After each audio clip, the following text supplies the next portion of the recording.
तो ये जो ऊपर के जो 3-4 पैराग्राफ थे इसकी जो 3-4 लाइन है, that is basically summary of that chapter. अब हम मूव करेंगे toward the detail of the pollination. So हम इस टॉपिक के अंदर पढ़ेंगे कि what is the process of the what is actually the pollination is and how reproduction takes place through this process. तो इस टॉपिक को पढ़ने से पहले आप फ्लावर के स्ट्रक्चर को देखें, इसके डिफरेंट पार्ट्स को अंडरस्टैंड करें, तो ही ये टॉपिक आपको अच्छे से समझ आएगा. ये एक फ्लावर का स्ट्रक्चर है. इसमें आप देख रहे थे कलरफुल से बड़े सारे जो पेटल्स हैं, ये वाले स्ट्रक्चर इसको हम पेटल बोलते हैं. और जो इसकी बाउंड्री में जो बाहर ये ग्रीन कलर के आपको नज़र आ रहे हैं, इसको हम सेपल कहते हैं. सेपल का भी काम है. सेपल क्या करते हैं, इस एग्जैक्टली इस शेप में होता है. ठीक है, जब वो इस शेप में होता है तो क्या करता है वो इसके ऑल अराउंड जो है फ्लावर के सेपल होता है, तो ये इनको प्रोटेक्ट करता है from the sun, from the rain. ठीक है, उसके बाद हम इसके स्ट्रक्चर की तरफ मूव करते हैं. अगर आप फ्लावर को बहुत अंदर से देखें, आपके पास एक फ्लावर है और अगर आप उसको बहुत जूम कर कल अगर आप अपने कहीं भी घर में अगर फ्लावर्स उसको प्लग करके देखें तो आपको इस तरह के फिलामेंट्स नजर आएंगे, जिस तरह की फिलामेंट्स नजर आए फ्लावर के अंदर. अगर हम इन स्ट्रक्चर्स को बहुत गौर से देखें, अंडर माइक्रोस्कोप देखें, तो हमें डिफरेंट स्ट्रक्चर्स नजर आते हैं. अगर हम इस वाले स्ट्रक्चर को फिलामेंट को जूम इन करके देखें, या बेसिकली आपको माइक्रोस्कोप में इसकी स्ट्रक्चर डिटेल में नजर आएंगे, नेकेड आई नहीं देख सकती इस टाइप की. लाइक इसमें ये वाले स्ट्रक्चर इतनी डिटेल इतने माइनर होके, बट ये फिलामेंट्स नजर आते हैं प्रॉपरली. ये देखिए जो टॉप मोस्ट पोर्शन है इसे स्टिग्मा कहते हैं. उसके बाद जो लॉन्ग ट्यूब इसे स्टाइल बोलते हैं. और ये जो ग्रीन कलर का एरिया है जिसे कवर किया हुआ जो वाइट इन जो है स्ट्रक्चर के अराउंड है, उसे हम ओवरी कहते हैं. और जो ये 6 जो है वाइट कलर की ओव्यूल बोलते हैं. ये सारे जो पोर्शन है ovary, stigma, style and ovule, ये फीमेल पार्ट्स हैं. ठीक है, ये क्या है, ये फीमेल पार्ट्स हैं. और हमारे पास anther, stamen and the filament, ये जो 3 पार्ट्स हैं आपके, बेसिकली मैं आपको बताती हूँ कि ये जो लिखा हुआ है स्टेमन एंड देन एरो बना हुआ है, 2 बने हुए, इसे कंफ्यूज नहीं करना. बेसिकली ये पूरा स्ट्रक्चर टॉप टू हेड, ठीक है सॉरी ये टॉप से लेके बॉटम तक बेसिकली ये जो पूरा स्ट्रक्चर है दैट इज स्टेमन. ठीक है, स्टेमन के 2 पार्ट्स हैं. वन जो the top most is anther and the lower is filament. ये मेल पार्ट है. ऊपर वाला स्ट्रक्चर सारा फीमेल पार्ट है, नीचे वाला सारा मेल पार्ट है. अब होता क्या है कि आपकी स्टेमन इस वाले एरिया के अंदर, स्टेमन्स के अंदर ही आपके पोलन ग्रेन्स जो हैं वो बनते हैं. और एक बात और जो बहुत इंपॉर्टेंट है, एक फ्लावर के अंदर दोनों जो है ऑर्गन्स होते हैं, मेल ऑर्गन भी होते हैं और फीमेल ऑर्गन भी एक ही फ्लावर के अंदर होते हैं. ये जो दोनों स्ट्रक्चर है एक ही फ्लावर के अंदर ही है. ठीक है, अब मैं स्टार्ट करती हूँ. The transfer of pollen grain from anther of a flower. देखें अब पोलन कहाँ से transfer, from anther of a flower to the stigma of the carpel. Stigma of carpel. ठीक है, बेसिकली ये फीमेल पार्ट है कार्पल. ठीक है, इस पूरे ऑर्गन को, इस पूरे फिलामेंट को कार्पल बोल रहे हैं. इस कार्पल के अंदर ये सारे जो पार्ट्स हैं कार्पल के हैं. स्टिग्मा, स्टाइल, ओवरी, ओव्यूल, ये सारे फीमेल पार्ट हैं. और कार्पल को हम डिवाइड करते हैं इन 4 पार्ट्स में. स्टेमन जो है मेल पार्ट है. इस मेल पार्ट को हम डिवाइड करते हैं 2 इन पार्ट्स के अंदर. अब क्या होगा, पोलन ग्रेन इस एंथर से जाएगा कार्पल के कहाँ तक, स्टिग्मा तक. ठीक है, जो स्टेमन का फर्स्ट पार्ट है एंथर, वहाँ से आपको पोलन ग्रेन जाएगा कार्पल के फर्स्ट पार्ट स्टिग्मा तक. फिर जब वो वहाँ तक ट्रांसफ़र होगा तो जो प्रोसेस हम कैरी आउट होगा उसे हम कहेंगे pollination. With the help of this process the male sex cell like sperm reaches the female sex cell egg. अच्छा, बेसिकली क्या होता है, जो मेल ऑर्गन्स है ना, जो मेल ऑर्गन्स को हम बोलते हैं जो सेल्स होते हैं, सेक्स सेल्स होते हैं, उनको बोलते हैं स्पर्म्स. और जो फीमेल सेक्स सेल्स होते हैं उनको हम बोलते हैं एग. ठीक है, ये कंफ्यूज नहीं करना. फीमेल सेक्स सेल एग होता है, ठीक है, और मेल सेक्स सेल आपके स्पर्म्स होते हैं. Sex cell are also called gamete. Sex cell को हम अगर मैं टर्म यूज़ करूँ गैमेट्स, इसका मतलब है गैमेट्स के अंदर एग भी आएगा, स्पर्म भी आएगा. जो कम्बिनेशन है एग प्लस स्पर्म का, that is called gamete. Okay, अगर आप डिफ्रेंशिएट करते हो फीमेल और मेल सेक्स सेल को, तो फीमेल को बोलेंगे एग, मेल को बोलेंगे sperms. Okay, the wind, insect, animals and the water are the agent for the pollination in the different plants. अच्छा, किस तरीके से pollination के process जो है मज़ीद जो है हम करवा सकते हैं, तो उसके कुछ एजेंट्स हैं. हवा हो गई, विंड हवा को कहते हैं. इंसेक्ट्स आपको कहते हैं, शरात को बोलते हैं. एनिमल्स जानवर को बोलते हैं. वाटर पानी, ये सारे जो all these are the sources of the pollination. Now move towards what are the types, kinds or types, both are the same thing. They are the 2 types of the kinds or the types of the pollination, self pollination, the cross pollination. ठीक हो गया. अब mind में click करते हैं what is self pollination, what is the cross pollination. जैसे हम gradually read out करते जाएंगे then you will get the idea what actually the pollination is and what is the cross pollination. They transfer the pollen grain from anther of the stigma of the same flower or another flower on the same plant is called self pollination. अच्छा, अब इस terminology को आप समझें.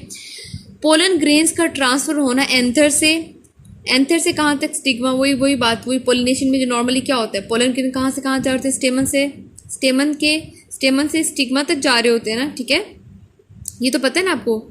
स्टेमन के first part anther से कहाँ जा रहे थे, कार्पल के फर्स्ट पार्ट स्टिग्मा तक. ये थोड़ा कॉम्प्लिकेटेड लगता है, तो आप इस तरह से कर लें कि पोलन ग्रेन्स कहाँ जा रहे होते हैं, एंथर से स्टिग्मा की तरफ, या सेम फ्लावर से ही. देखें, इस फ्लावर के अंदर मेल ऑर्गन भी है, फीमेल ऑर्गन भी है. अगर ये स्टेमन से, अगर पोलन ग्रेन एक ही फ्लावर के स्टेमन से, ये स्टेमन है और फर्ज करें ये आपका क्या है, कार्पल है. ठीक है, स्टेमन, ये आपका स्टेमन है, कार्पल है. अब स्टेमन के एंथर से अगर पोलन ग्रेन गया है एक ही फ्लावर के स्टिग्मा तक, तो इसको हम बोलेंगे सेल्फ पोलिनेशन. ठीक हो गया. ये क्या है, मतलब एक ही फ्लावर में हो रहा है, तो दिस इज सेल्फ पोलिनेशन. अगर आप ये वाला पॉलिनेशन जो प्रोसेस है किस कौन से प्लांट्स में होते हैं, पीके में होते हैं, मटर, टोमेटो, जो होता है टोमेटो, आलू हो गया, तो सॉरी टमाटर हो गया, राइस प्लांट लाइक चावल etcetera are the self pollinated. All these are the comes under the category of self pollinated plants. अब जो टर्म रहेगी that is cross pollination. Cross pollination इसके बहुत अपोजिट है. जैसे सेम फ्लावर में जो मेल और फीमेल ऑर्गन आपस में पोलन ग्रेन एक्सचेंज कर रहे होते हैं, इस तरह से क्रॉस में नहीं होता, बल्कि क्या होता है, transfer of the pollen grain from the anther of flower to the stigma of flower on another plant of the same kind. का मतलब ये कि ज़ाहिर बात है सेम फ्लावर, अगर हम चाह रहे हैं कि हम रोज़ का प्लांट ग्रो करें, तो ज़रूरी है ना कि जो रोज़ फैमिली का मेल जो है पोलन ग्रेन शेयर करे. ठीक है, रोज़ फीमेल पार्ट तक. तो ये सेम काइंड का मतलब ये हो गया. ठीक है, अब क्या होगा, अगर ये एक फ्लावर ये है, अगर ये एक फ्लावर ये है और डिफरेंट साथ ही एक और फ्लावर इसके साथ एक ग्रो हुआ है, ठीक है, और प्लांट के ऊपर, अगर वहाँ से अंतर क्या करेगा, अपना पोलन ग्रेन हवा के तो उड़कर साथ वाले फ्लावर के अगर स्टिग्मा तक जाएगा, तो इसे हम बोलेंगे क्रॉस पोलिनेशन. ठीक है, नोट ऑन, ये क्रॉस पोलिनेशन प्रोसेस होता है डिफरेंट प्लांट्स में, सेम प्लांट पे नहीं होता. अच्छा, जो प्लांट्स क्रॉस पोलिनेशन शो करते हैं उसमें आ जाता है poplar, willow, apple, papaya tree, etc. are the cross-pollinated plant. For cross-pollination, the plant must grow flowers at the same time.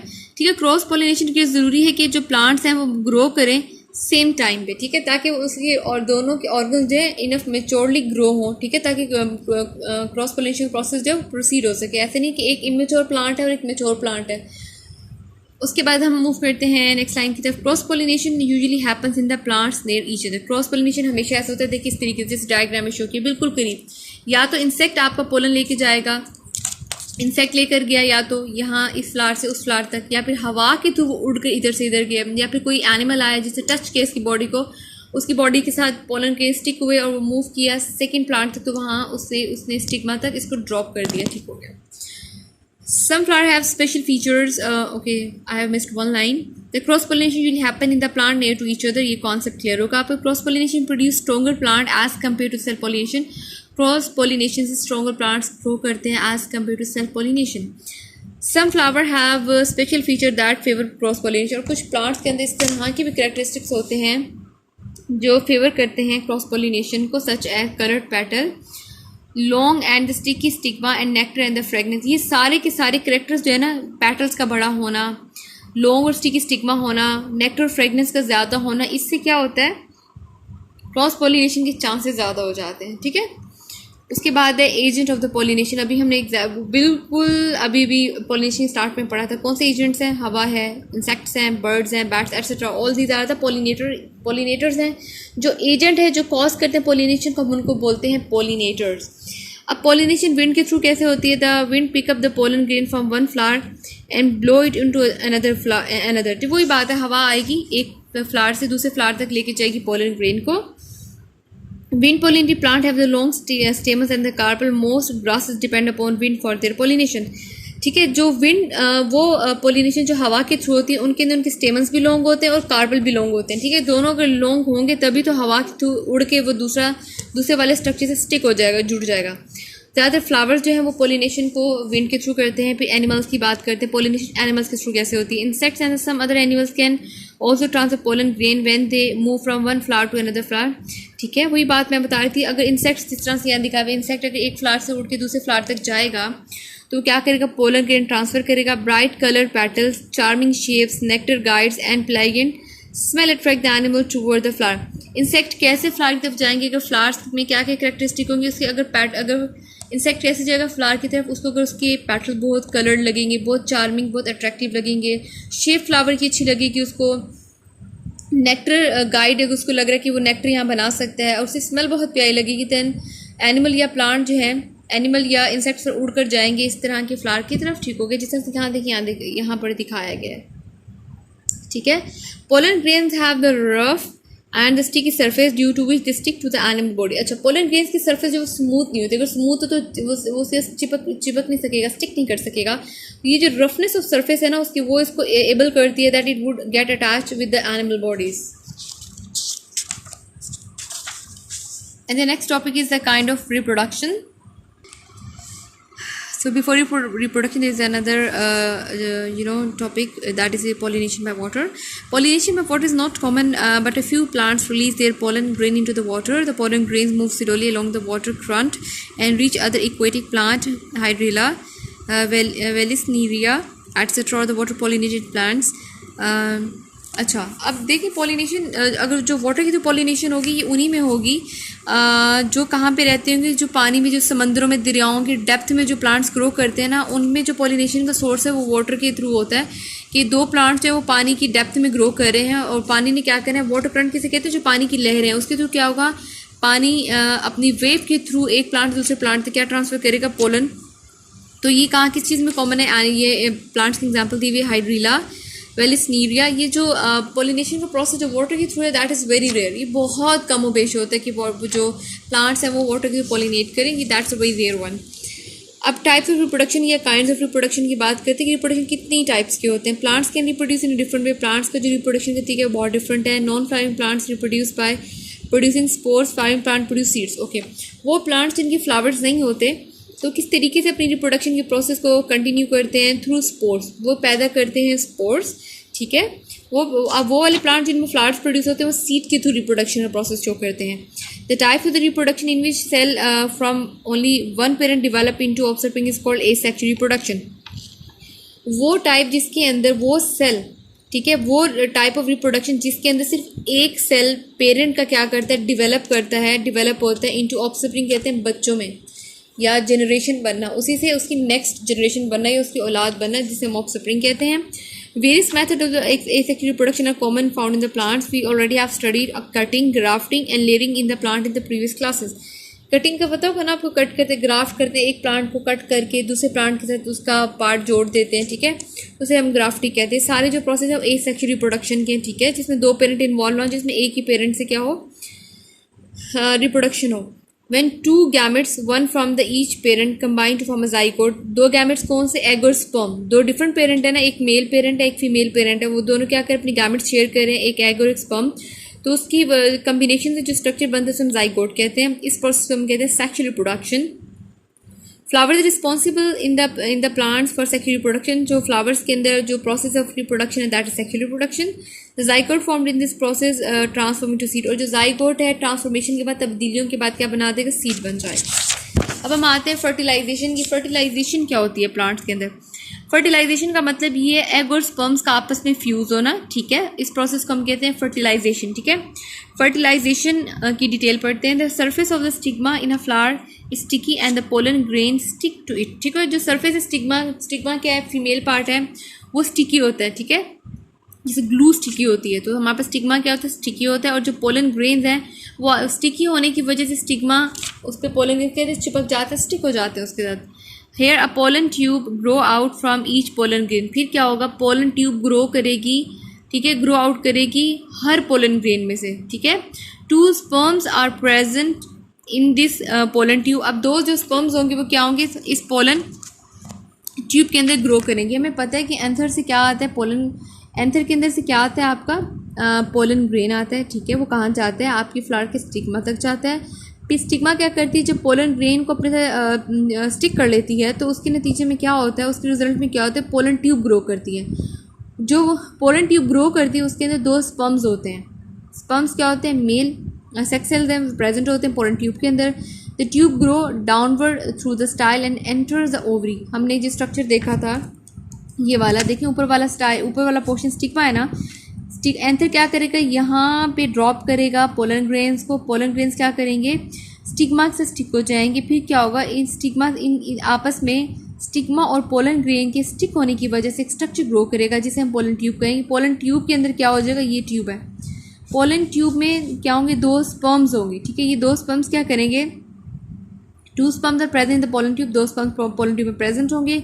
Tube grow करेगी नीचे की तरफ, जैसे ये डाउनवर्ड मूव, डाउनवर्ड नीचे की तरफ जाना, ये ट्यूब मूव करेगी डाउनवर्ड नीचे की तरफ through style and enter the ovary. ये स्टाइल है, ठीक है। ये हमने स्टिग्मा, स्टाइल और ओवरी वाला पढ़ा था, ठीक है। इसे हम क्या बोलते हैं? आपको मैं अगर रिकॉल करा दूँ थोड़ा सा, अगर आप कंफ्यूज हो रहे हो, स्टिग्मा, स्टाइल, ओवरी, ठीक है। अब क्या होगा? अब बेसिकली क्या होगा? जो आपकी ट्यूब है वो नीचे जाएगी स्टाइल तक और एंटर होगी आपकी ओवरी तक। ये ट्यूब कहाँ एंटर हो रही है? Inside of your ovary, ovary तक जा रही है। ट्यूब ऊपर से मूव करके नीचे नीचे आते आते ओवरी में जा रही है, ठीक हो गया। Pollen tubes finally enter an ovule, ठीक है। फिर क्या होगा? ओवरी के बाद किस में एंटर हो जाएंगे? ओव्यूल के अंदर। आपको समझ आ रही है? पोलन ट्यूब्स देखें, अभी का दोबारा से स्ट्रक्चर रिकॉल करो। आप ये देख रहे हो ओव्यूल से है, ओवरी से कहाँ जा रहे हैं? ओवरी बाहर वाला स्ट्रक्चर, इसके अंदर क्या? ओव्यूल है। जो आपको मैंने कहा था, इमेजिन करिए कि जो वाइट कलर के डॉट्स हैं ये आपके पास ओव्यूल्स हैं।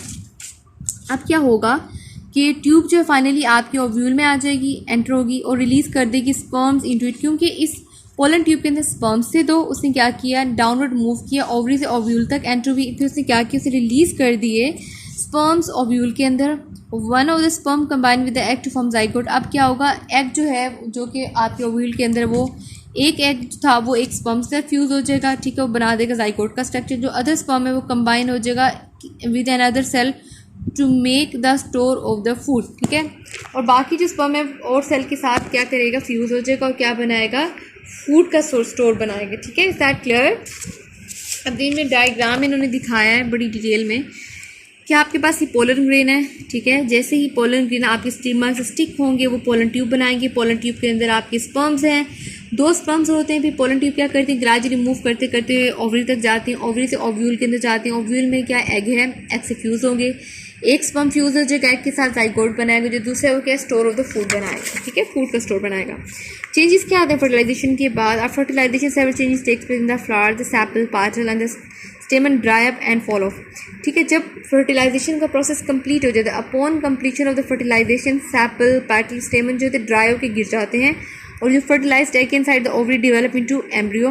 फिर फर्टिलाइज्ड जो आपके पास एग था जो ओवरी में था वो क्या बना देगा? वो एम्ब्रियो बना देगा। ओव्यूल बिकम सीड, ओव्यूल से क्या बन जाएगा? आपका सीड, ठीक है। इसका मतलब ये ओव्यूल आपका सीड हो गया। The ovary grow large and develop into fruit, ovary बना देगी फ्रूट। आपको समझ आ रही है? ओव्यूल किसके अंदर होगा? फिर ओवरी, ओव्यूल होता है ओवरी के अंदर। क्योंकि ओवरी क्या बना रही है आपका? क्योंकि फ्रूट के अंदर सीड होता है ना, आप इस बात को समझिए। फ्रूट के अंदर सीड होता है। आप जितने भी फ्रूट्स खाते हो उसके सीड उसके अंदर होते हैं ना, आप कट करते हो उनको। तो इसका मतलब ये कि फ्रूट का जो आउटर स्ट्रक्चर होता है ओवरी होती है, ओवरी के अंदर ओव्यूल होता है, ओव्यूल के अंदर क्या होता है? सीड होता है। The fruit protect the seed और the seed. Is that, I hope ये आपको it will be clear to all of you. अब हम मूव करते हैं what are the formation of the fruit and the seed, कि सीड और fruit की फॉर्मेशन किस तरीके से होती है। Many plants grow and bear fruit to protect their seeds, ठीक है। बहुत से प्लांट्स ऐसे जो ग्रो करते हैं और उनका फ्रूट होता है। बेयर फ्रूट का मतलब फ्रूट होना, यहाँ बर्दाश्त वाले सेंस में नहीं है। बहुत से प्लांट्स होते हैं, प्लांट्स में फ्रूट ग्रो करता है टू प्रोटेक्ट देयर सीड। आपने नोट किया जब आप फ्रूट लाते हो, जब फ्रूट को कट करते हो उसके अंदर जो से सीड्स होते हैं, ठीक है। फ्रूट क्या करते हैं? अपने सीड को प्रोटेक्ट करते हैं क्योंकि सीड उसके इंटरनली इनसाइड होता है। इंटरनली इनसाइड बोथ है सेम नहीं होता, अंदर की तरफ होना। A seed protect the embryo inside it, फिर सीड के अंदर क्या होता है? एम्ब्रियो होता है और सीड प्रोटेक्ट करते हैं एम्ब्रियो को inside it. In addition shape of the seed and the fruit help in their dispersal, okay. इसके बाद कहते हैं जो सीड की शेप है और जो फ्रूट की शेप है वो इनको डिस्पर्सल किसे कहते हैं? इनको रिलीज होने में, वहाँ से ब्रेक होने में, प्लांट से ना अलग होने में इनकी हेल्प करता है।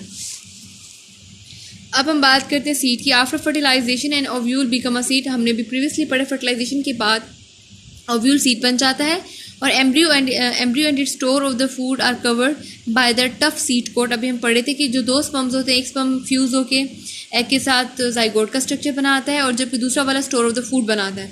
जो एम्ब्रियो है और उसका जो स्टोर ऑफ द फूड है वो कवर्ड होते हैं एक टफ कवर से, जिसे हम सीड कोट बोलते हैं। The most important part of the seed is it's embryo, जो बहुत इंपॉर्टेंट पार्ट है सीड का वो एम्ब्रियो है। Embryo grows into the new plant, embryo से न्यू प्लांट बनता है। The embryo consist of the following part. अब एम्ब्रियो कुछ पार्ट्स हैं, radical, plumule and the cotyledons. Radical R से स्टार्ट हो रहा है ना वर्ड, इसका मतलब है इसमें आप रूट को पढ़ोगे। ये एक थोड़ा सी ट्रिक है याद करने का। R for root and R for radical. This part of the embryo develop into the first root of the new plant, plumule. This part of the embryo develop into the first shoot of the new plant, इससे shoot बनता है जिसे हम stem बोलते हैं। Cotyledons, this part of the embryo supplies food to the young growing plant. Cotyledon जो है वो फूड सप्लाई करते हैं। ठीक हो गया। आप देखें ये इन्होंने सीड का ओवरी दिखाई हुई, स्ट्रक्चर दिखाया हुआ, रेडिकल, प्लूम्यूल, सीड कोट, कोटिलीडन। तो that's how seed and the fruit formed. And the next is the fruit. The ripened ovary is called fruit. जो पका हुआ, ripened का मतलब पका हुआ, जो fruit है हमसे ovary को हम fruit कहते हैं। The ovary wall forms the fruit wall. ovary की जो wall है fruit wall बनाती है, called the pericarp. पता होना चाहिए pericarp क्या होता है। जो fruit की wall है, जो ovary की wall है जो बनाती है fruit wall, उसे pericarp कहते हैं। Inside the ovary, ovule develop into seed. अब ovary के अंदर क्या था, inside the ovary ovule develop होता है, उससे सीड बनता है। द मेच्योर फ्रूट में कंटेन सिंगल और द मैनी सीड। और एक मेच्योर फ्रूट के अंदर एक भी सीड हो सकता है, बहुत सारे सीड्स भी हो सकते हैं। हर फ्रूट में डिफरेंट कंडीशंस होती हैं। आप नॉर्मली जब हम देखें, ये जैसे है इन्होंने फ्रूट दिखाया हुआ है, देखिए इसके अंदर एक ही सीड है, जिस तरह से अब आप ये देख रहे हैं मल्टीपल इसके अंदर हैं पोमीग्रेनेट के अंदर। The pericarp has 3 layers in the most fruit like peaches and the mango. ठीक हो गया। The pericarp has many layers in most fruit like, बहुत सारी पेरिकैप। अब हम पेरिकैप किसे कहते हैं, जो फ्रूट की वॉल होती है, जो ओवरी फ्रूट की वॉल बनाती है, पेरिकैप कहते हैं। कुछ प्लांट्स में पेरिकैप ज़्यादा होती हैं, जैसे पीचेस और मैंगो हो गए। The outer layer is the skin, the middle layer is flashy and the inner layer is tough and hard. ठीक हो गया। जो ऊपर वाली लेयर होती है फ्रूट्स की, वो जो स्किन जिसे हम जो वो स्किन होती है उसकी, उसे हम स्किन बोलते हैं। जो मिडल लेयर है वो थोड़ी फ्लैशी होती है, और जो इनर मोस्ट लेयर होती है वो टफ और हार्ड होती है। ठीक है। Some fruits have hard and dry pericarp like nuts.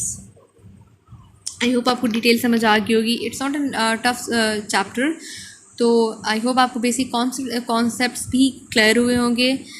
Thank you so much, best of luck all of you, and अल्लाह हाफिज़।